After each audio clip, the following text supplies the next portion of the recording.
नमस्कार। पिछले कुछ समय में मुझे एक दो बार टीवी 9 भारतवर्ष देखने का मौका मिला है। नॉर्मली भी युद्धों और मिसाइलों पर आपका बहुत फोकस होता है।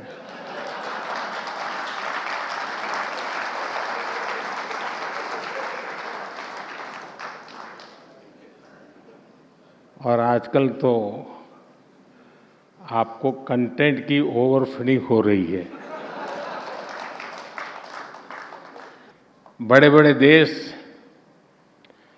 टीवी 9 को इतना सारा कंटेंट देने पर तुले हुए हैं लेकिन ऑन अ सीरियस नोट, आज विश्व जिन गंभीर परिस्थितियों से गुजर रहा है वो अभूतपूर्व है और बेहद गंभीर है। और इन स्थितियों के बीच आज टीवी 9 नेटवर्क ने विचारों का एक बेहद महत्वपूर्ण मंच बनाया है। आज इस समिट में आप सभी इंडिया एंड द वर्ल्ड इस विषय पर चर्चा कर रहे हैं। मैं आप सबको बधाई देता हूं, इस समिट के लिए अपनी शुभकामनाएं देता हूं, सभी अतिथियों का अभिनंदन करता हूं। साथियों, आज जब दुनिया कॉन्फ्लिक्ट के कारण उलझी हुई है, जब इन कॉन्फ्लिक्ट के दुष्प्रभाव पूरी दुनिया पर दिख रहे हैं, तब इंडिया एंड द वर्ल्ड की बात करना बहुत ही प्रासंगिक है। भारत आज वो देश है जिसकी अर्थव्यवस्था तेजी से आगे बढ़ रही है। 2014 के पहले की स्थितियों के पीछे छोड़ करके आज भारत एक नए आत्मविश्वास के साथ आगे बढ़ रहा है। अब भारत चुनौतियों को टालता नहीं है, बल्कि चुनौतियों से टकराता है।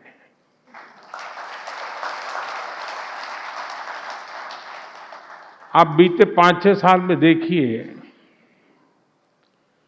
कोरोना की महामारी के बाद चुनौतियां एक के बाद एक बढ़ती ही गई है। ऐसा कोई साल नहीं है जिसने भारतीयों की परीक्षा न ली हो।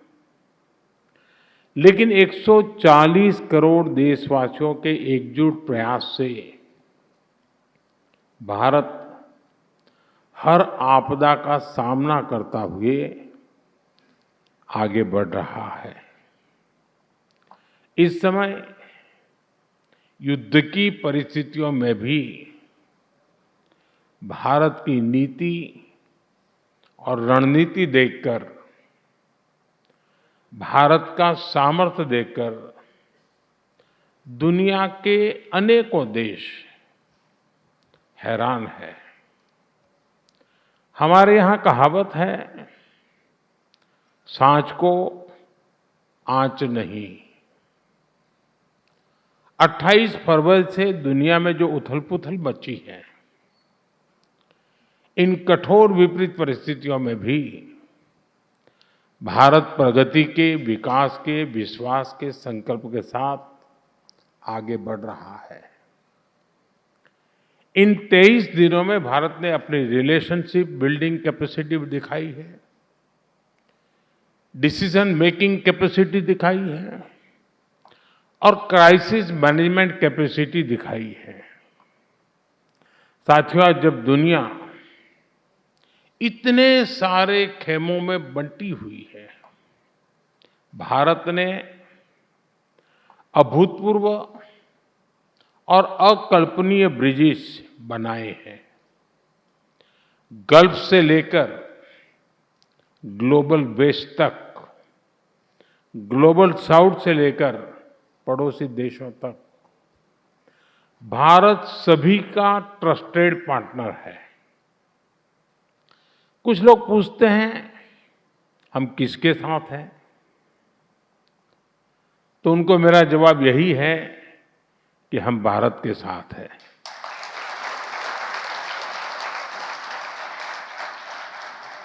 हम भारत के हितों के साथ हैं, शांति के साथ है, संवाद के साथ है।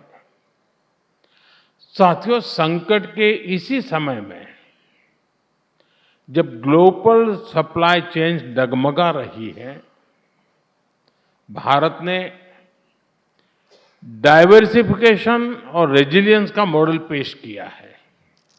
एनर्जी हो, फर्टिलाइजर हो या एसेंशियल गुड्स, अपने नागरिकों को कम से कम परेशानी हो,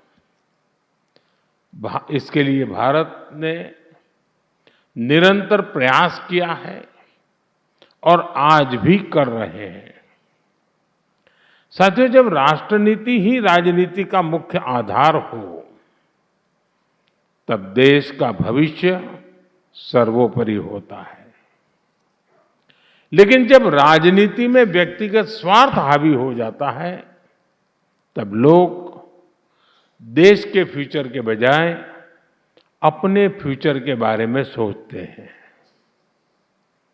आप जरा याद कीजिए, 2004 से 2010 के बीच क्या हुआ था।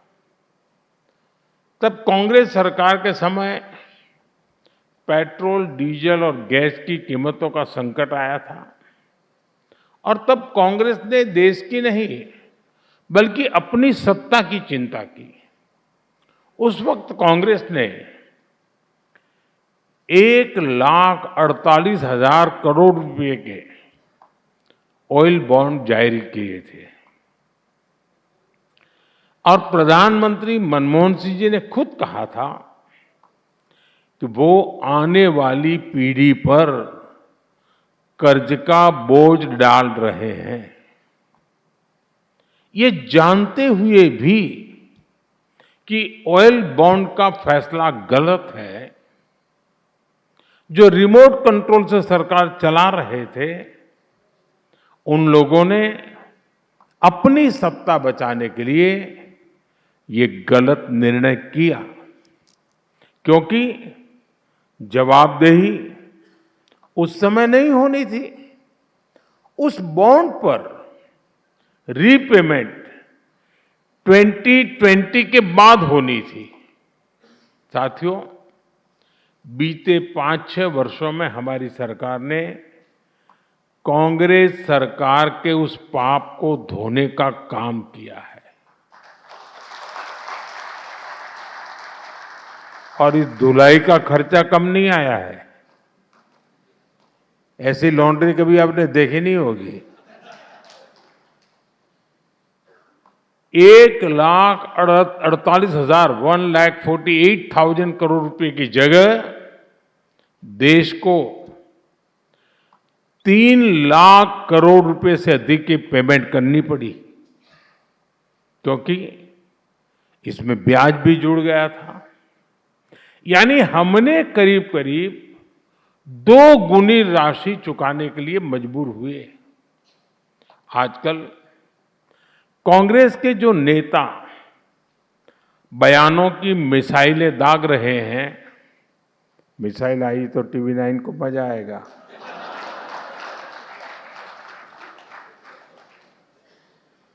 उनकी इस विषय का जिक्र आते ही बोलती बंद हो जाती है। साथियों, पश्चिम एशिया में बनी परिस्थितियों पर मैंने आज लोकसभा में अपना वक्तव्य दिया है। दुनिया में जहां भी युद्ध हो रहे हैं वो भारत की सीमा से दूर है, लेकिन आज की व्यवस्थाओं में कोई भी देश युद्धों से, दुष्प्रभाव से दूर रहे, ऐसा संभव नहीं होता। अनेक देशों में तो स्थिति बहुत गंभीर हो चुकी है और इन हालातों में हम देख रहे हैं कि राजनीतिक स्वार्थ से भरे कुछ लोग, कुछ दल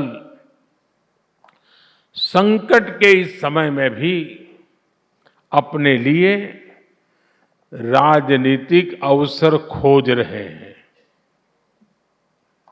इसलिए मैं टीवी9 के मंच से फिर कहूंगा, ये समय संयम का है, संवेदनशीलता का है। हमने कोरोना महासंकट के दौरान भी देखा है, जब देशवासी एकजुट होकर संकट का सामना करते हैं तो कितने सार्थक परिणाम आते हैं। इसी भाव के साथ हमें इस युद्ध से बनी परिस्थितियों का सामना करना है। साथियों, दुनिया की हर उथल-पुथल के बीच भारत ने अपनी प्रगति की गति को भी बनाए रखा है। अगर मैं 28 फरवरी को युद्ध शुरू होने के बाद बीते 23 दिनों का ही ब्यौरा दूं, तो पूरब से पश्चिम तक, उत्तर से दक्षिण तक देश में हजारों करोड़ के डेवलपमेंट प्रोजेक्ट्स का काम हुआ है। दिल्ली मेट्रो रेल के महत्वपूर्ण कॉरिडोर्स का लोकार्पण, सिलचर का हाई स्पीड कॉरिडोर का शिलान्यास, कोटा में नए एयरपोर्ट का शिलान्यास, मदुरई एयरपोर्ट को इंटरनेशनल एयरपोर्ट का दर्जा देना, ऐसे अनेक काम बीते 23 दिनों में ही हुए हैं। बीते एक महीने के दौरान ही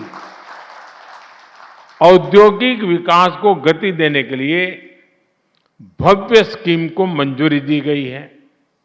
इसके तहत देश भर में 100 plug and play industrial park विकसित किए जाएंगे। देश में small hydro power development scheme को भी हरी झंडी दी गई है। इससे आने वाले वर्षों में 1500 मेगावाट नई हाइड्रो पावर कैपेसिटी जोड़ी जाएगी। इसी दौरान जल जीवन मिशन को साल 2028 तक बढ़ाने का निर्णय लिया गया है। किसानों के हित में भी अनेक बड़े निर्णय लिए गए हैं। बीते एक महीने में ही पीएम किसान सम्मान निधि के तहत 18,000 करोड़ रुपए से अधिक सीधे किसानों के खाते में ट्रांसफर किए गए हैं। और जो हमारे एमएसएमईज हैं, जो हमारे निर्यातक हैं, उनके लिए भी करीब 500 करोड़ रुपए के राहत पैकेज की भी घोषणा की गई है। ये सारे कदम इस बात का प्रमाण है कि विकसित भारत बनाने के लिए देश कितनी तेज गति से काम कर रहा है। साथियों, मैनेजमेंट की दुनिया में एक सिद्धांत कहा जाता है, what gets measured gets manage.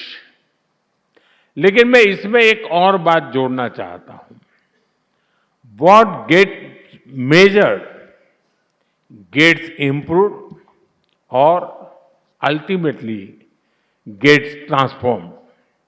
क्योंकि आकलन जागरूकता पैदा करता है, आकलन जवाबदेही तय करता है और सबसे महत्वपूर्ण आकलन संभावनाओं को जन्म देता है। साथियों, अगर आप 2014 से पहले के 10-11 साल और 2014 के बाद के 10-11 साल का आप आकलन करेंगे तो यही पाएंगे कि कैसे इसी सिद्धांत पर चलते हुए भारत ने हर सेक्टर को ट्रांसफॉर्म किया है।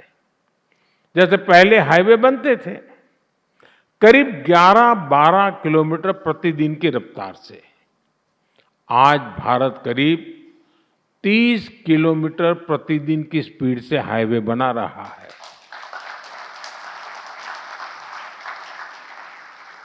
पहले पोर्ट्स पर शिप का टर्न अराउंड टाइम 5-6 दिन का होता था, आज वही काम करीब करीब 2 दिन से भी कम समय में पूरा हो रहा है।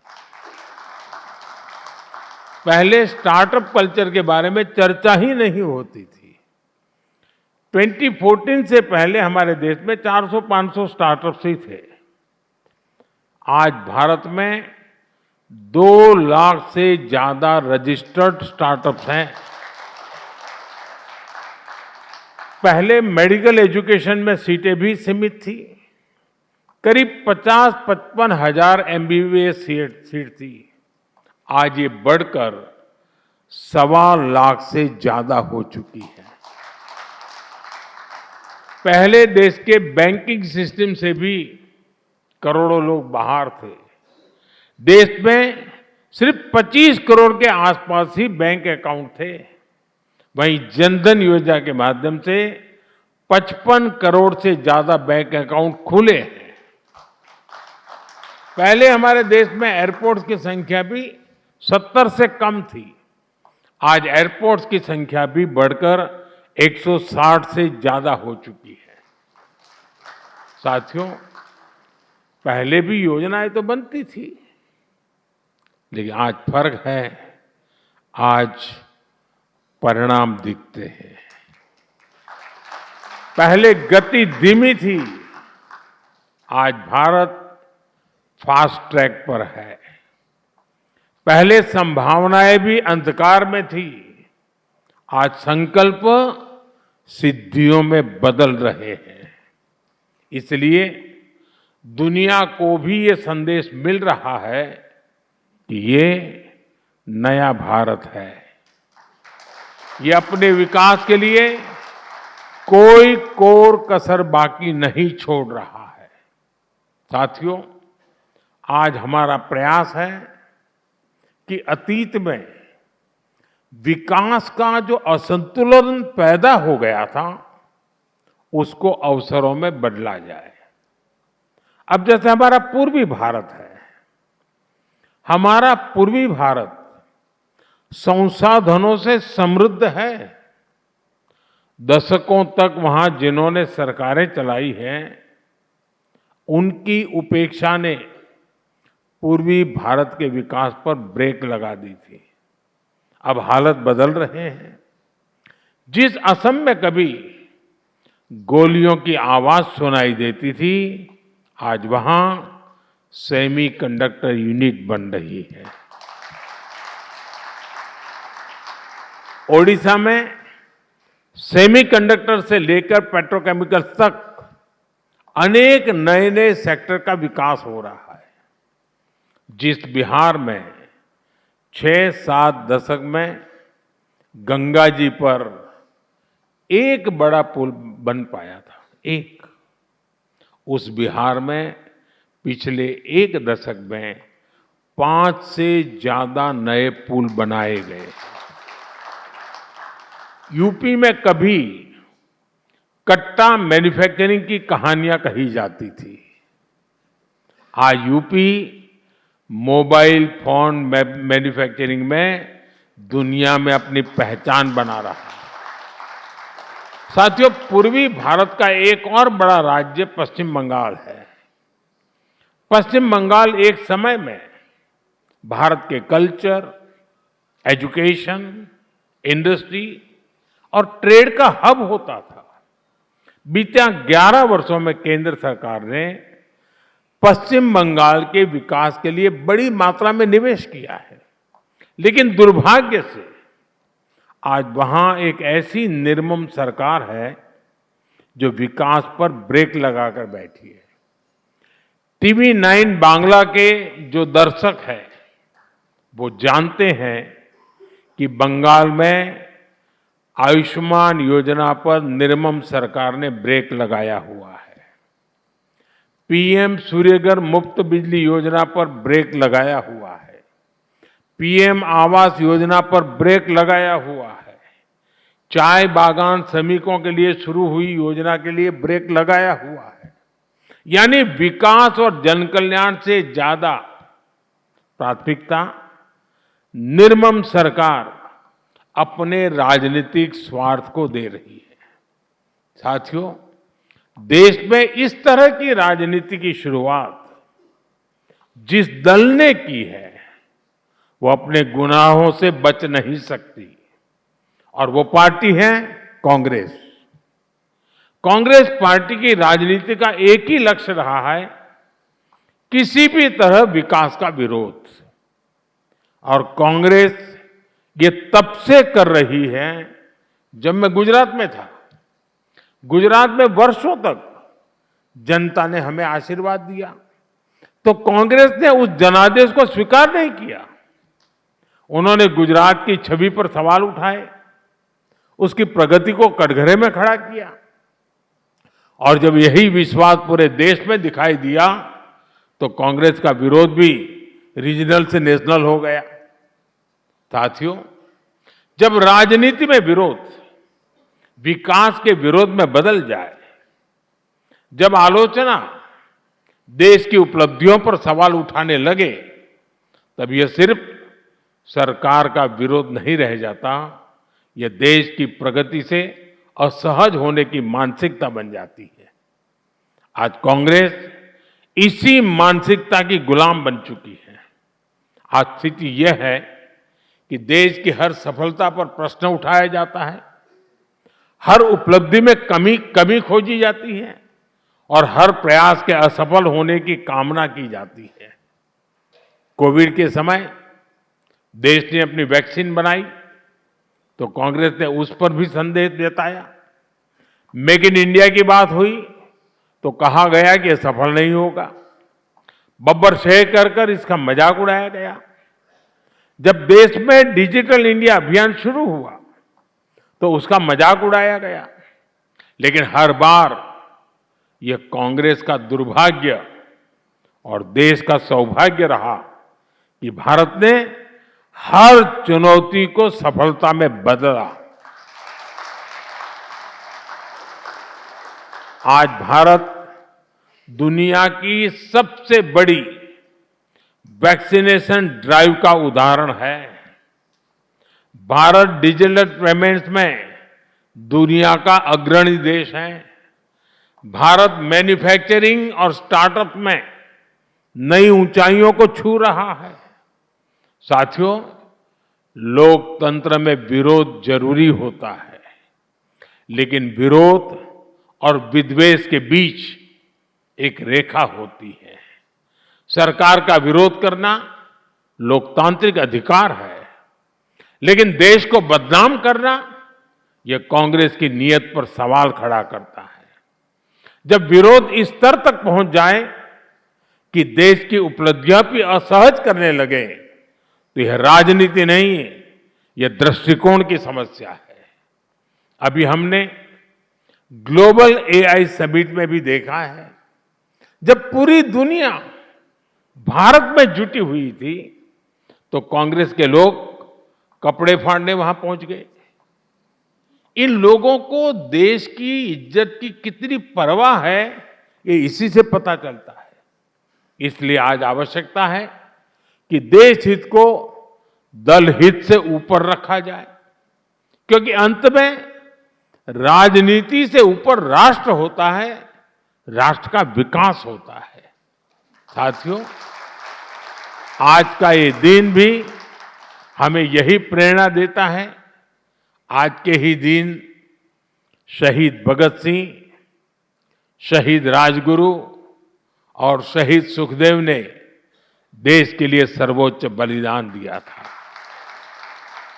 आज ही समाजवादी आंदोलन के प्रखर आदर्श डॉक्टर राम मनोहर लोहिया जी की जयंती भी है।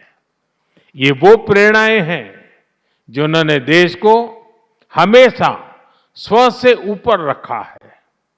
देश हित को सबसे ऊपर रखने की यही प्रेरणा भारत को विकसित भारत बनाएगी। यही प्रेरणा भारत को आत्मनिर्भर बनाएगी। मुझे पूरा विश्वास है कि TV9 की ये समिट भी भारत के आत्मविश्वास और दुनिया के भरोसे पर, भारतीयों पर जो भरोसा है, उस भरोसे को और सशक्त करेगी। आप सभी को मेरी तरफ से बहुत बहुत शुभकामनाएं हैं और आपके बीच आने का अवसर दिया, आप सबसे मिलने का मौका लिया, इसलिए बहुत बहुत धन्यवाद। नमस्कार।